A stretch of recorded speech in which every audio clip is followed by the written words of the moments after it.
Tatlong luxury vehicles gaya ng GMC Denali SUV, Porsche Boxster at Chevy Camaro ang inimpound ng PNP Highway Patrol Group matapos maharang sa magkakahiwalay na operasyon sa Cavite at Pasay.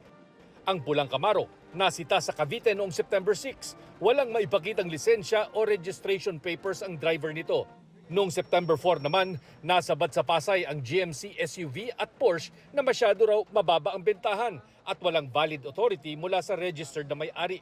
Iniimbestigahan na ng PNP HPG ang mga sasakyan. Ang may-ari ng Camaro, hinihintay na ng HPG na tubusin ito at maipakita ang kaukulang papel. Pinapagawa naman ng tamang special power of attorney ang may-ari ng nalalabing mga sasakyan.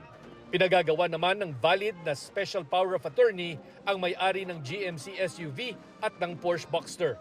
Pero paglilinaw ng HPG, wala pang ebidensya sa ngayon na nagpapakitang nakaw ang mga sasakyan.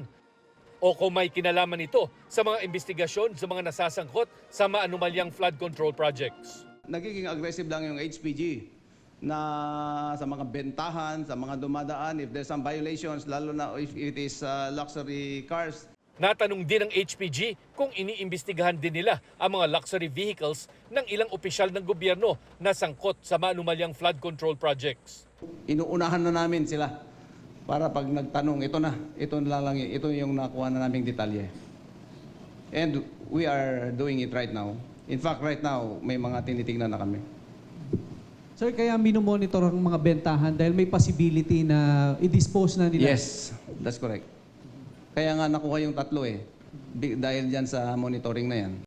Nakatakdang makipagpulong ang HPG sa Bureau of Customs para paigtingin ang koordinasyon sa pagbibigay ng clearance sa mga imported na sasakyan. Para sa GMA Integrated News, Chino Gaston Nakatutok, 24 Oras.